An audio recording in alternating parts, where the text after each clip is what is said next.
que toi.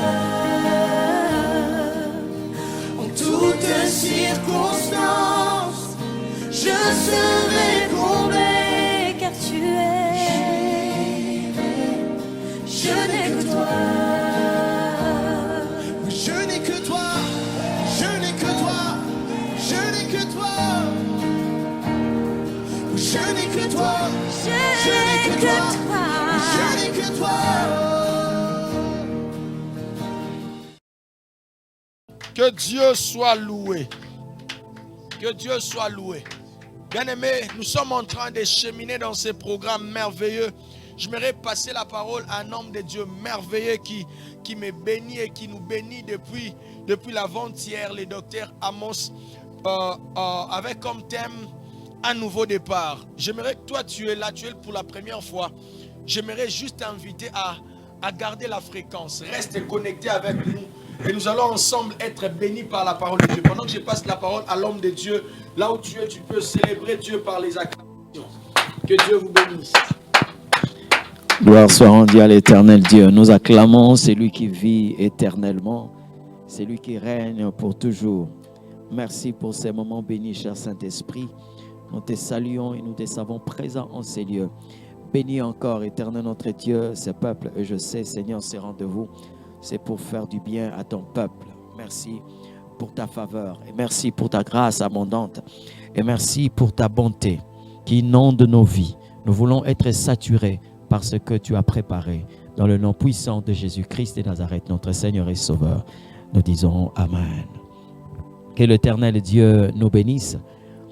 Bien-aimés, ces rendez-vous, c'est pour que nous puissions vivre le merveille du Tout-Puissant. Nous ne sommes pas en cet endroit seulement pour entendre, mais nous sommes en cet endroit pour voir ce que Dieu est en train de dire. J'aime la manière dont Habakkuk est en train de parler. Cet homme avait reçu la grâce de connaître la manière dont Dieu opère. Il dit, j'étais à mon poste, je veillais pour voir ce que l'Éternel me dira. Il n'était pas là pour entendre ce que Dieu va dire, mais il était là pour voir ce que Dieu va dire. Parce que toute parole de Dieu finit par revêtir une chair. Toute parole de Dieu finit par revêtir un corps. Et ce qu'il dit finit par être palpé. Nous sommes en train de parler d'un nouveau départ. Je l'ai dit, bien-aimé, la Pâque, ce n'est pas seulement une simple période. Quand la date est là, nous parlons de la Pâque. Mais c'est une vie. Parce que, bien-aimé, ce que Dieu dépose dans la vie de l'homme à la Pâque, cela influence toute la vie de l'homme jusqu'à l'éternité. Parce que Jésus n'est pas une offrande que nous donnons pour un temps. C'est une offrande que nous avons reçue de Dieu pour l'éternité. Et c'est lui qui nous aide aussi à nous approcher du Père. Alors, bien-aimés, nous avions parlé hier de la manière dont nous pouvons vivre le nouveau départ. Bien-aimés, serrez vos ceintures. Tout ce que le Seigneur est en train de dire ici, c'est pour que nous puissions posséder cela. Vous savez, il y a des gens qui ne veulent pas lâcher l'ancienne vie. Il y a des gens qui ne veulent pas lâcher leur passé. Mais ils sont en train de prier pour que le Seigneur Dieu amène de nouvelles choses dans leur vie. Le passé est prêt à partir, mais vous n'êtes pas prêt à lâcher ces passés. C'est comme ça que lorsque j'ai parlé de Jacob, qui est devenu Israël, mais qui devait normalement libérer Jacob. Qui devait libérer Jacob. Parce que quand tu deviens Israël, il faut libérer Jacob. Mais quand il a entendu parler d'Ésaü qui venait, alors il a rappelé Jacob. Et c'est comme ça que celui qui devait recevoir la prosternation a commencé à se prosterner. Vous savez qu'un jour, un homme, un serviteur comme vous et moi, est sorti de la barque. Pierre est la première personne après Jésus à avoir marché sur l'eau. Mais Jésus a appelé Pierre. Il dit à Pierre, sors de la barque. Il est sorti, il a commencé à marcher sur l'eau. Et les autres disciples étaient dans la barque en train de le regarder. Mais l'erreur que Pierre va commettre, il a fait appel à Simon. Parce que c'est Simon en fait qui était pêcheur dans le lac. Il connaissait l'eau. Il savait discerner les mouvements des vagues. Mais Pierre est pêcheur dans le champ du Seigneur. Alors lui, c'est une autre personne. Mais Dieu n'a jamais appelé Simon. Mais là, il avait appelé Pierre. Il dit à Pierre, sors. Pierre est sorti, il a commencé à marcher. Et quand Pierre a fait appel à Simon, c'est en ce net moment qu'il a commencé à s'enfoncer. Bien-aimés dans le Seigneur, laissez votre passé. Vous devez libérer votre passé parce qu'il y a un nouveau départ. Même si vous êtes en train de sentir le péché que vous avez commis il y a de cela 3 jours, il y a de cela 2 jours, 1 jour. Bien aimé, quand on est en face du Seigneur, nous devons savoir libérer le passé. Et je bénis Dieu. S'il y a eu des exemples négatifs, il y a aussi des exemples positifs. Il y a une femme qui n'était pas dans une école de théologie, mais qui a compris que le simple contact avec le Seigneur pouvait lui suffire pour qu'elle se débarrasse de sa qualité de prostituée et commence à vivre comme une envoyée du Seigneur. Elle venait du puits. Elle avait des problèmes, elle était prostituée. Mais quand elle est renvoyée comme une servante de l'Éternel. Et son passé ne lui a pas empêché de faire ce que l'Éternel Dieu attendait d'elle. Le nouveau départ. Exode chapitre 5, du verset 1 jusqu'au verset 2. Si tout le monde est là, nous allons lire la parole du Seigneur. Moïse et Aaron se rendirent ensuite auprès de Pharaon et lui dirent: ainsi parle l'Éternel, le Dieu d'Israël. Laisse aller mon peuple pour qu'il célèbre au désert une fête en mon honneur. Verset 2. Pharaon répondit: qui est l'Éternel pour que j'obéisse à sa voix en laissant aller Israël? Je ne connais point l'Éternel et je ne laisserai point aller Israël. Quelqu'un dit Amen. Bien-aimés dans le Seigneur, lorsque le nouveau départ arrive, Dieu remet le compteur à 0. Et nous aussi, nous devons être capables de le faire. Et le contact avec le Christ, bien-aimé, c'est là le nouveau départ. Vous ne pouvez jamais connaître un nouveau départ en dehors de Christ. Jamais. Et la Pâque, c'est l'élément moteur pour que vous puissiez connaître le nouveau départ. Ça veut dire que quand vous trouvez déjà quelqu'un à la Pâque, au-delà de la Pâque, disons, quand vous trouvez quelqu'un à la Pentecôte, vous trouvez quelqu'un dans le fête de tabernacle, le trompette, donc c'est déjà une avancée parce que cette personne a déjà connu le départ, le nouveau. Ça commence avec la Pâque. Et la Pâque, c'est la personne de Jésus. Je l'ai dit, sans Jésus, il n'existe pas de Pâque. C'est comme ça, lorsque vous sondez les Écritures, vous allez vous rendre compte, selon les hommes, Sarah avait mis au monde, elle avait 90 ans. Mais selon Dieu, selon le nouveau départ, vous allez vous rendre compte, depuis le jour où Abraham a rencontré Melchisédek et que Melchisédek lui donne la Sainte Seine et la naissance d'Isaac, ça fait 25 ans. Donc le jour où Abraham est entré en contact avec Melchisédek, qui lui a donné le pain et le vin, qui était l'image de la Sainte Seine, la Pâque. Et le jour où Isaac est né, ça fait 25 ans. Et effectivement, une fille de 25 ans peut mettre au monde. Parce que depuis ces jours-là, Dieu a remis le compteur à 0. Même Sarah commençait maintenant à compter les jours. C'était le premier. Jusqu'au 25, à la 25e année, Isaac pouvait naître. Bien que les gens étaient en train de compter de leur façon. Mais bien aimé, Dieu a sa façon de faire les choses. Et il a dit, mes voix ne sont pas vos voix et mes pensées ne sont pas vos pensées. Lorsque nous parlons d'un nouveau départ, il y a aussi un nouveau calendrier. Beaucoup de personnes aujourd'hui ne peuvent pas vivre le nouveau départ tout simplement parce qu'on est accro à un calendrier tout à fait ancien. C'est comme ça que l'Éternel Dieu, parmi les recommandations qu'il donne à Moïse, il dit, c'est mois-ci sera pour vous le premier de mois de l'année. Vous voyez? C'est mois-ci sera pour vous le premier de mois de l'année. Mais et pourtant, le calendrier égyptien était déjà avancé. Mais l'Éternel Dieu donne son calendrier. Et c'est comme ça, quand vous comparez les calendriers des hommes et les calendriers des dieux, ce n'était pas étonnant que quelqu'un comme Sarah puisse se mettre au monde. Mais c'est étonnant de la part des hommes. Alléluia. Lorsque nous parlons de nouveau départ, à part tout ce que nous avions cité, mais il y a aussi un nouveau chemin. Tous ceux qui veulent vivre le nouveau départ dans leur vie, vous devez connaître un chemin tout à fait nouveau. Nous avions parlé du renouvellement de l'intelligence. Nous avions parlé sur le nouveau langage. Nous avions parlé sur la nouvelle parole que vous devez entendre. Nous avons parlé sur la nouvelle façon de voir les choses, mais nous parlons aussi du nouveau chemin. Qu'est-ce que nous entendons par le nouveau chemin? Bien aimé, Dieu est le premier à tracer un chemin tout à fait nouveau. Parce que les gens sont habitués à la routine. On est habitué à faire ce que nous avons l'habitude de faire. Vous voyez la manière dont le Seigneur Dieu est venu annoncer ces nouveaux chemins dans la vie de celui qui a fait 38 ans à Bethesda. Tout le monde était habitué. Le premier jour, jusqu'au 6e jour, l'ange descendait. Il agitait l'eau. Et celui qui descendait le premier était guéri. C'était une routine. Alors bien aimé, lorsque dans la relation avec Dieu, vous installez la routine, le sens de cette relation change. Et la véritable relation tombe. Parce que Dieu, ce n'est pas une routine. Dieu, ce n'est pas de l'automatisme. C'est pourquoi on parle de la révélation. À chaque instant, nous avons besoin d'une certaine dimension de Dieu. Alors quand Jésus est venu, il a fait cette rupture avec l'ancien ordre et il a établi le nouveau départ. Là où tout le monde ne pouvait pas penser voir quelqu'un sortir de la piscine de Bethesda, parce que même ceux qui étaient là avaient fermé leurs bordereaux parce qu'ils savaient que l'ange ne pouvait pas descendre, c'était le sabbat. L'ange doit obéir au sabbat, mais le Fils de l'homme est le maître du sabbat. Et quand il est entré, il a posé la question à cette personne. Oui, pour certaines personnes, la guérison n'était pas disponible pour ces jours, mais il y a quelqu'un. Je dis bien, il y a quelqu'un qui était guéri. Et cet homme n'avait jamais connu la piscine. Vous savez bien aimé, j'aimerais ouvrir une parenthèse pour dire à certaines personnes, vous êtes en train de perdurer dans cette situation parce que vous voulez emprunter le chemin de tout le monde. Il y a des gens qui ne vont pas être élevés comme tout le monde. Dieu n'a pas tracé le chemin que l'autre a eu à emprunter. Non, non. Et cette personne qui a fait 38 ans, moi je l'ai dit souvent, c'est la catégorie des personnes que le Seigneur Dieu avait établie pour qu'ils ne puissent pas recevoir la guérison comme une baptême. Non, non. Tous ceux qui sortaient de la piscine de Bethesda recevaient une guérison sous forme d'un baptême. C'est-à-dire tout celui qui tombait dans l'eau, même quand il recevait la guérison, mais il était mouillé.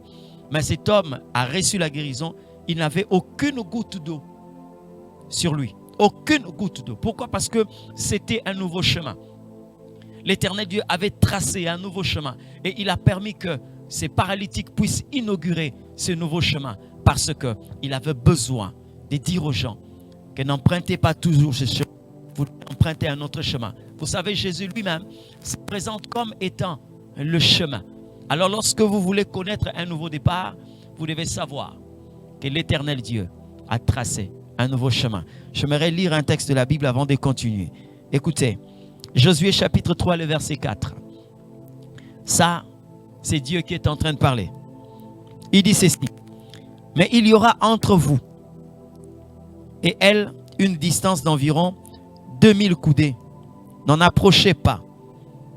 Elle vous montrera le chemin que vous devez suivre, car vous n'avez point encore passé par ces chemins. Dans d'autres versions, on dit, vous n'avez pas encore connu ces chemins. On parle ici de l'arche de l'Éternel Dieu, qui devait être placée devant le peuple d'Israël au moment où il voulait traverser le Jourdain. Et sur instruction du Seigneur, Josué va dire au peuple de Dieu, ne vous approchez pas de l'arche, gardez la distance de 2000 coudées, parce qu'elle va vous montrer le chemin. Le chemin que vous allez emprunter, vous n'avez jamais emprunté ce chemin et vous ne le connaissez pas. Et lorsque vous interrogez la Bible, vous allez vous rendre compte que Jésus aussi a parlé de la même façon. Jean-Baptiste a présenté Jésus de la même façon. Il y a quelqu'un parmi vous que vous ne connaissez pas, mais il est parmi vous. Il y a un chemin, mais vous ne connaissez pas ce chemin. Et c'est comme ça, bien-aimé, lorsque vous voulez vivre le nouveau départ, vous devez vous laisser guider par le Seigneur. Écoutez-moi bien. Vous n'avez pas besoin de votre intelligence. Vous n'avez pas besoin de votre savoir-faire. Parce qu'Israël, pour atteindre la terre des Canaan, n'était pas en train d'utiliser une boussole. Ils étaient en train de regarder la nuée. Il y avait quelqu'un qui devait conduire Israël jusqu'à atteindre la terre promise.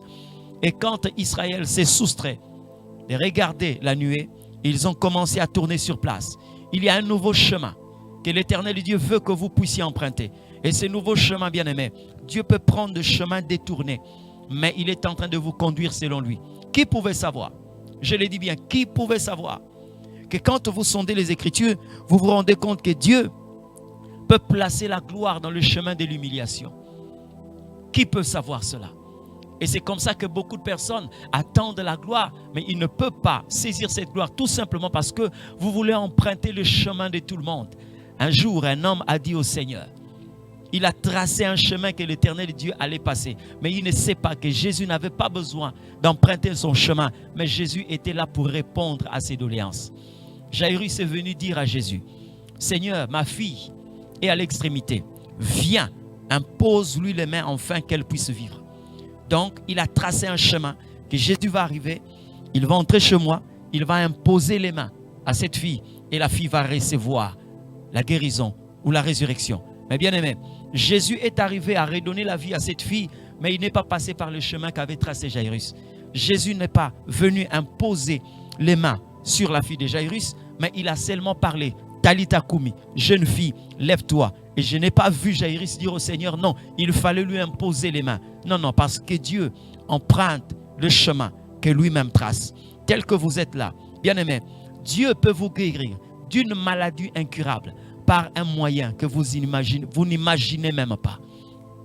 Est-ce que vous pouvez croire que quelqu'un pouvait guérir des ulcères avec des fugues? Mais ça s'est passé, Dieu l'a fait.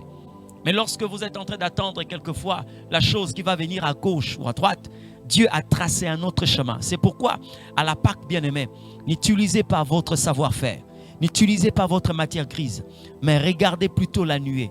Regardez la direction de la nuée. Abraham n'était pas aveugle. Abraham avait aussi une grande connaissance. Mais lorsqu'il s'agissait de rencontrer le bélier qui devait remplacer Isaac, l'Éternel lui dit, garde-toi d'offrir cet enfant sur n'importe quelle montagne que tu verras. Mais tu vas l'offrir sur une montagne que je te montrerai. Abraham avait besoin de la nuée pour savoir quelle est la montagne que l'Éternel Dieu avait choisie, sur laquelle je devais normalement sacrifier Isaac. Et si tu changes de montagne, tu peux croire que l'Éternel t'a abandonné. Or, toi, tu n'as pas emprunté le chemin que Dieu avait tracé. Bien-aimé, il incarne toute intelligence. Il emprunte des voies que les hommes ne peuvent pas imaginer. C'est comme ça que le psalmiste est en train de dire que sa sagesse est impénétrable. L'intelligence de Dieu est insondable. Qui pouvait savoir? Bien-aimé, quand vous interrogez la Bible, vous allez vous rendre compte que l'Éternel Dieu avait placé la célébrité, la renommée, la domination d'un homme au nom de Daniel dans la fosse aux lions. Qui pouvait le savoir? Mais pourtant, tout le monde le savait. Si on descendait dans la fosse aux lions, c'est la mort. Il fallait plutôt laisser un testament avant d'affronter les lions qui étaient dans cette fosse. Mais bien aimé, l'Éternel Dieu a donné de l'influence à Daniel, mais il a placé cela dans une fosse aux lions. C'est comme ça que vous verrez quand Daniel est descendu dans la fosse aux lions, après avoir connu cette expérience, quand il est sorti, il était une autre personne. Et le roi était en train de dire que tout le monde prie le Dieu de Daniel. On parlait des dieux, mais on parlait aussi de Daniel. Et tout le monde dans la province de Babylone, dans ces royaumes, tout le monde voulait savoir qui est Daniel. Pourquoi? Parce que l'Éternel a caché une autre renommée de Daniel dans la fosse aux lions. C'était un chemin. Là où tout le monde pouvait voir la mort, Dieu est en train de voir la vie. Qui pouvait savoir? Parce que la Bible est en train de dire que les trois jeunes Hébreux, les trois compagnons de Daniel, Mishkaël, Anania et Azaria, ce qu'on appelle Shadrach, Meshach et Abednego, qui savaient que l'Éternel Dieu allait placer leur prospérité dans la fournaise ardente? Parce que quand vous interrogez la Bible est en train de dire, après la fournaise ardente, l'Éternel Dieu fit prospérer ces trois jeunes Hébreux. Vous comprenez? Ça, ce sont les moyens que l'Éternel Dieu met à la disposition de son peuple pour que nous puissions connaître ce que le monde ne peut pas nous donner.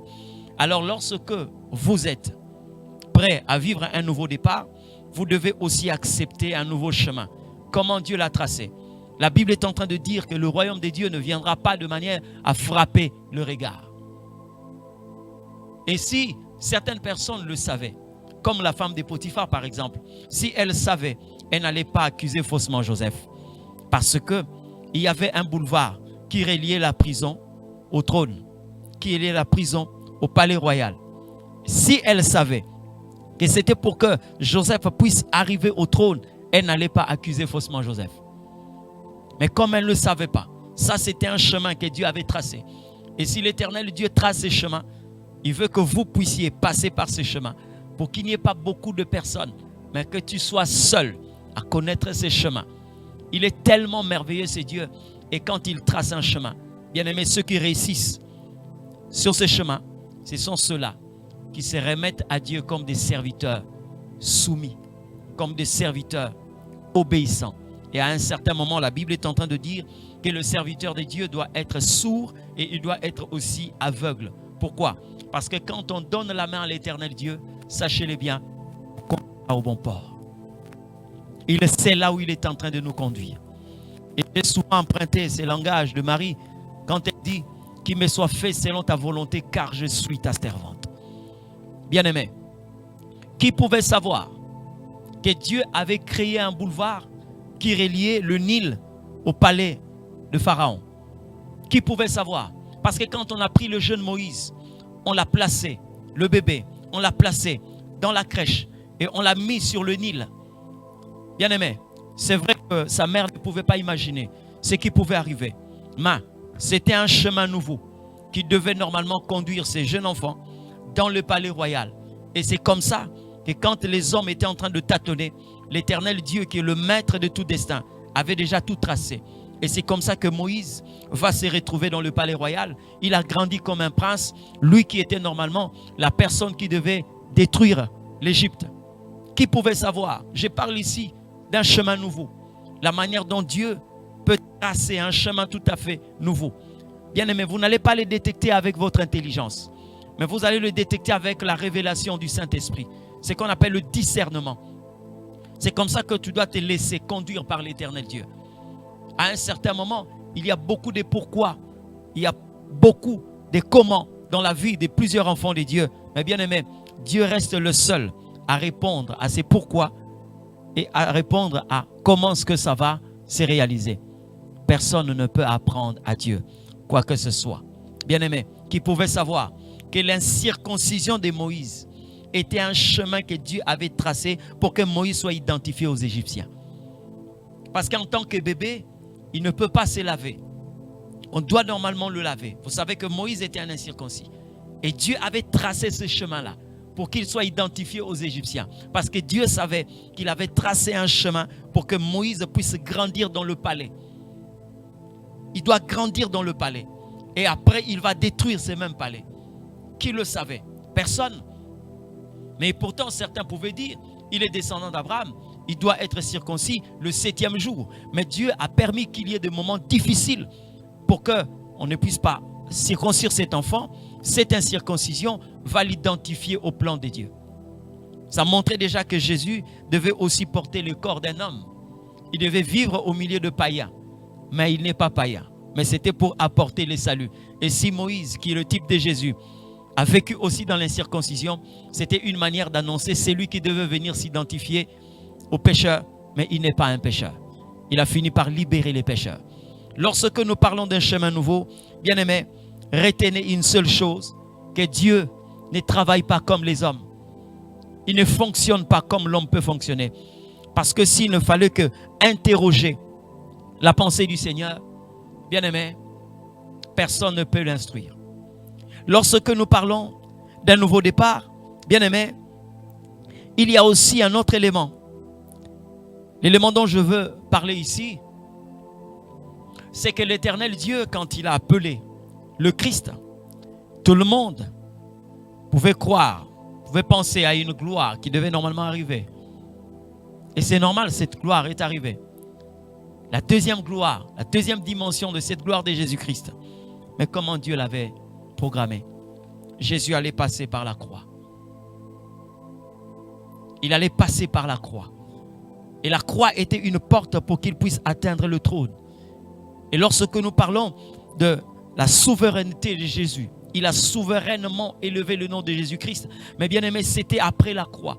Beaucoup de personnes aujourd'hui ne reconnaissent pas le chemin de la gloire, la manière dont Dieu trace le chemin.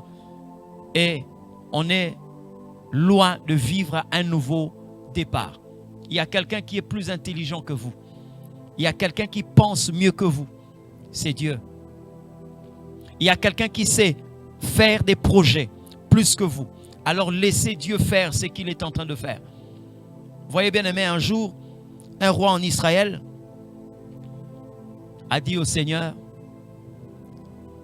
regarde la lettre qu'a écrit un adversaire d'Israël et il a promis de venir nous détruire. Bien aimé, le jour où j'ai lu ces passages, je me suis dit, est-ce qu'il connaissait qui était réellement Dieu? Comment est-ce que tu peux amener une lettre dans le temple de Dieu? Parce que Dieu n'a pas besoin de prendre connaissance de ce que dit ce roi sur une lettre. Il est celui qui lit le cœur d'un homme avant même que les pensées montent dans le cœur de l'homme. C'est des dieux dont je suis en train de parler. Lorsqu'il trace un nouveau chemin, bien-aimés, soyez humbles, soyez souples pour que vous puissiez emprunter ce nouveau chemin. Regardez la vie de ce jeune homme Joseph. Comment est-ce qu'il a accédé au trône? Qui pouvait savoir que la manière dont on était en train de le traîner en Égypte, le présenter comme une marchandise, c'était pour qu'il devienne gouverneur de l'Égypte? Personne ne pouvait le savoir. C'est comme ça que, bien-aimés, c'est dans l'humiliation que Dieu a caché de grandes choses. C'est dans l'humilité que Dieu a caché ce qui est élevé. Alors lorsque Dieu trace un nouveau chemin, bien-aimés, vous devez accepter d'embrasser. Les plans de Dieu ont déjà été meilleurs, d'autant meilleurs que nos plans. Parce que, bien-aimés, il y a des plans qui datent plus que notre existence. Et la Bible est en train de dire, les projets que j'ai formés sur vous sont des projets de bonheur et de paix.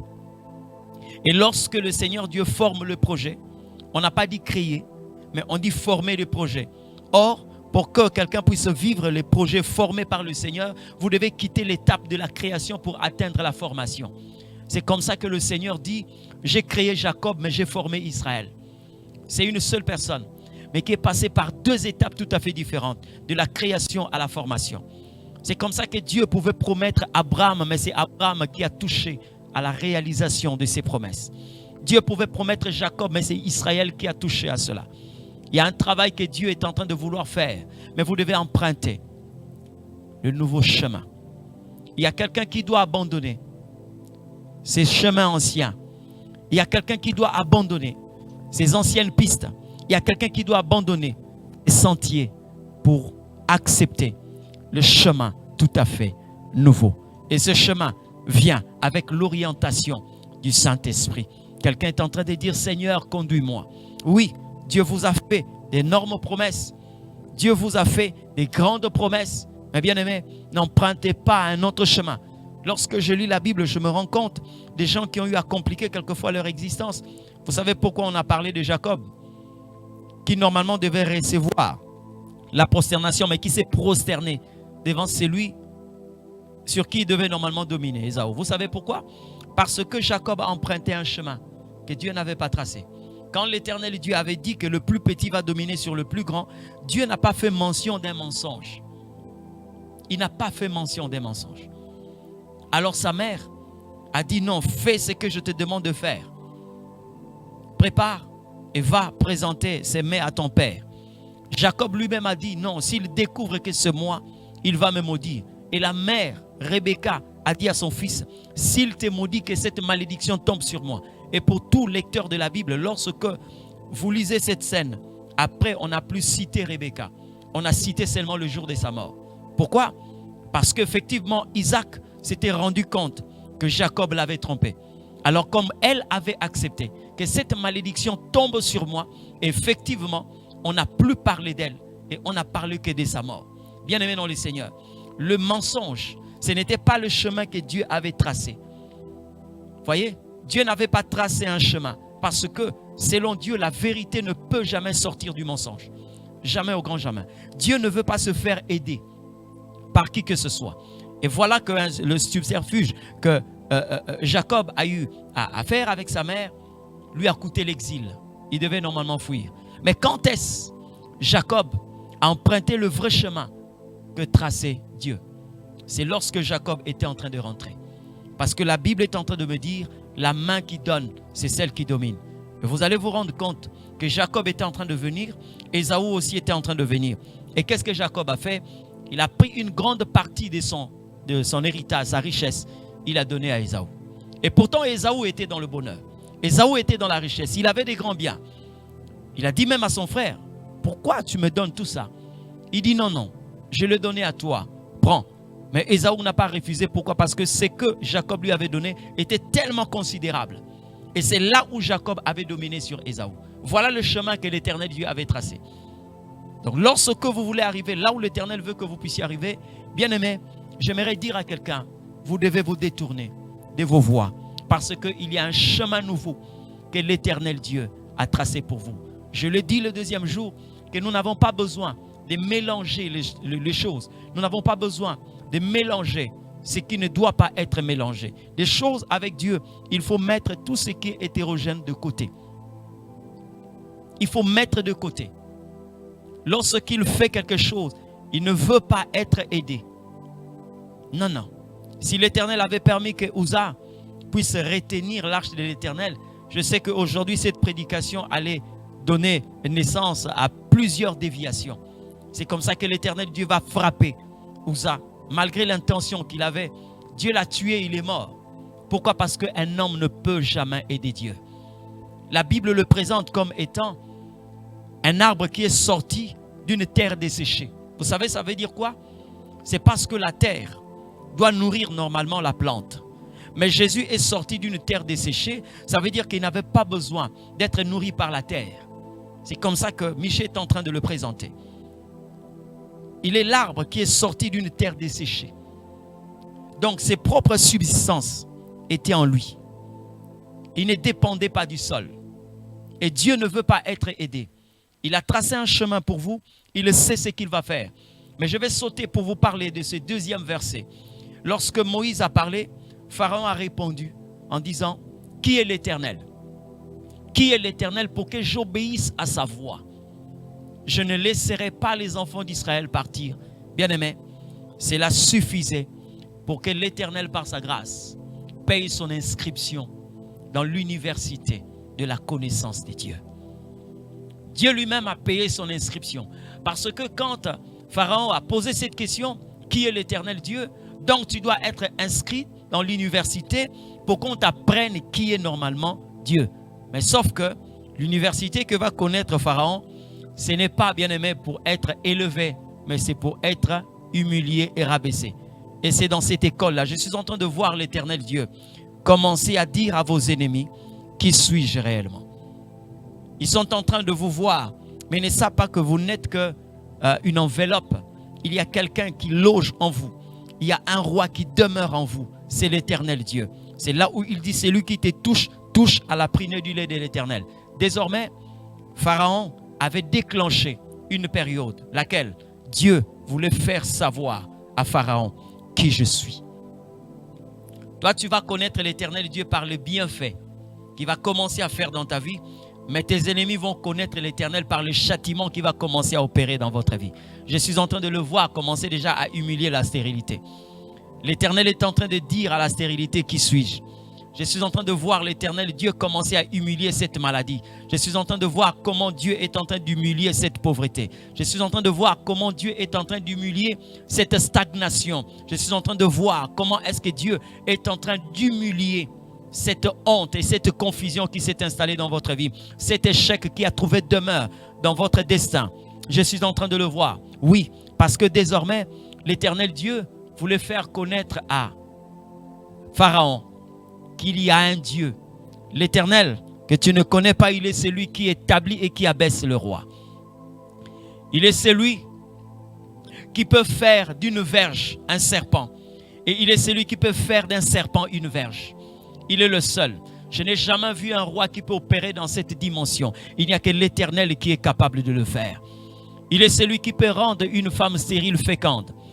Il est celui qui peut prendre quelqu'un qui est dans la poussière et le faire asseoir dans la gloire. Mais il peut aussi prendre quelqu'un qui est dans la gloire et le faire asseoir dans la poussière. Oui, quand je vois quelqu'un comme Joseph, il a quitté de la prison d'un esclave à un gouverneur. Mais quand je vois aussi Nebuchadnezzar, il a quitté d'un roi à quelqu'un qui ressemblait à un animal. Il a fait 7 ans. Il était en train de brouter l'herbe comme un veau. Il était en train de brouter l'herbe comme un mouton. Pourquoi? Parce que Dieu l'a humilié pendant 7 ans. Il voulait faire savoir à Nebuchadnezzar qu'il y a un roi au-dessus de tous les rois. Alors quand Pharaon dit: qui est l'Éternel Dieu pour que je obéisse à sa voix? Bien aimé, l'Éternel a commencé à frapper l'Égypte de toutes sortes de plaies. Et je suis en train de prier dans le nom de Jésus que l'Éternel commence à frapper tes ennemis, qu'il rentre dans le camp de tes ennemis, qu'il commence à humilier ceux qui ont voulu t'humilier, qu'il commence à faire reculer ceux qui ont voulu te tirer vers le bas. Cette force de la pesanteur qui voulait te tirer vers le profondeur, Que l'Éternel Dieu commence à anéantir cette force. Je suis en train de voir, bien-aimé, il y a une période nouvelle qui s'est annoncée dans ta vie. Je ne parle pas de demain, mais je parle d'aujourd'hui. Je ne parle pas de ce qui va se passer la semaine prochaine. Mais bien-aimé, ces jours suffisent pour que tu puisses vivre le merveille du Seigneur. C'est comme ça que je suis en train de dire à quelqu'un, oui, si l'Éternel Dieu te touche pour que tu puisses faire quelque chose, la manière dont il est en train de faire dans ta vie, bien-aimé, fais-le. Hier, je l'ai dit, les gens ont parlé, ce n'est pas pour rien que nous vous avons donné l'opportunité de participer financièrement à ces programmes, parce que, bien-aimé, nous serons à chaque instant devant la face du Seigneur pour recevoir sa parole et permettre que nos vies soient impactées de ce qu'il est en train de faire. Je suis en train de dire à quelqu'un, Dieu est celui qui est en train de déclarer ces nouveaux départs dans ta vie. Et je suis en train de prier avec quelqu'un, même si tu es dans l'impossibilité. Retiens ce que je t'ai dit dans les dictionnaires des dieux. Le mot impossible n'existe pas. Comment savoir que tu parles avec Dieu? Tu n'entendras jamais de sa bouche le mot impossible. Même au-delà de la mort, il est celui qui agit. À l'hôpital, nous avons des médecins. Bien-aimé, il s'arrête quelque part. Lorsque vous voyez un médecin travailler à la morgue, certainement c'est un médecin légiste. Mais quand Dieu arrive à la morgue, il fait des consultations et les morts reviennent à la vie. Il est le seul médecin qui peut travailler de la sorte. Je suis en train de prier avec toi. Je prie avec toi ce soir. Bien-aimé, ce nouveau départ est possible. Dis à l'Éternel Dieu, fais-moi connaître ce nouveau chemin. Oui, si tu n'as pas les yeux pour reconnaître ce nouveau chemin, dis seulement au Seigneur, prends ma main et conduis-moi, Seigneur. Il t'a fait de multiples promesses, Mais ce qui tarde dans ta vie, c'est que quelquefois, au lieu de laisser l'Éternel Dieu faire ce qu'il a décidé, tu veux engager ton intelligence, tu veux engager ton savoir-faire. Il y a plusieurs personnes qui sont passées à côté, tout simplement parce qu'ils voulaient aider Dieu. Il y a un nouveau chemin que l'Éternel a tracé dans ta vie. Il y a un nouveau chemin que tu dois normalement emprunter. Oui, dans tes calculs, tu t'es dit que cela est impossible. Comment cela va se faire? Il est le seul. Quand ce serviteur de la servante de Sarah, Agar, a quitté sa maîtresse, bien-aimé, elle n'avait qu'un bidon d'eau, une outre d'eau. Mais bien-aimé, comment est-ce qu'elle allait vivre dans la suite des temps? Comme l'Éternel a donné l'ordre, laisse-la partir avec l'enfant. Bien-aimé, Dieu a créé des choses tout à fait nouvelles. Parce que dans le désert, tout le monde pouvait imaginer la mort. Mais bien-aimé, l'Éternel Dieu a fait sortir un puits. Et ils se sont établis là, elle, avec son fils Ismaël. Je suis en train de prier que l'Éternel Dieu te révèle ce puits qui est caché. Que l'Éternel Dieu te révèle les profondeurs que tu n'as jamais découvertes. Que l'Éternel Dieu te révèle comment est-ce que cette percée doit normalement arriver. Que l'Éternel Dieu te révèle. Là où tu es bien-aimé, élève ta voix et commence à prier. Je te laisse le temps de prier. Connecte-toi, bien-aimé, à cette parole. Engage ta foi.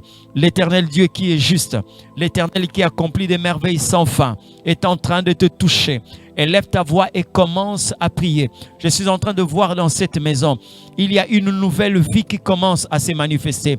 Je suis en train de voir dans cette entreprise, il y a une nouvelle vie qui est en train de se manifester. Oui, bien-aimé, pas plus tard qu'aujourd'hui, tu verras la main de l'Éternel Dieu. Là où vous êtes en train de nous suivre, bien-aimé, même pour ta maladie, Dieu a tracé un nouveau chemin. Tu ne seras pas guéri comme tout le monde. Oui, si tout le monde peut passer par tel ou tel autre traitement, il suffit seulement que tu engages ta foi. Oui, il a parlé à un homme, il dit, lève-toi, prends ton lit et marche. Oui, il n'avait pas besoin de prendre cet homme et de l'amener à la piscine. Lui-même, il est l'eau de vie. Lui-même, il est l'eau de vie. Il n'a pas besoin, bien-aimé, d'être là pour te jeter dans la piscine. Le fait que tu sois devant lui, tu es devant l'eau vive. L'eau qui jaillit jusqu'à l'éternité. Je suis en train de prier avec toi et je sais que l'Éternel Dieu est en train de proclamer ce nouveau départ dans ta vie. Oh, merci Saint-Esprit de Dieu. Merci pour ce que tu ne cesses d'accomplir. Bien-aimé, prie le Seigneur. Parle au Seigneur. Je te laisse le temps de prier. Pendant que tu déclares ces choses, il y a une nouvelle vie qui est en train de s'installer. Dieu est en train de déprogrammer ce qui a été. Parce qu'il faut que l'ancien soit remplacé par le nouveau. Il faut que ce qui a vieilli puisse être remplacé par ce qui est neuf. Je suis en train de prier.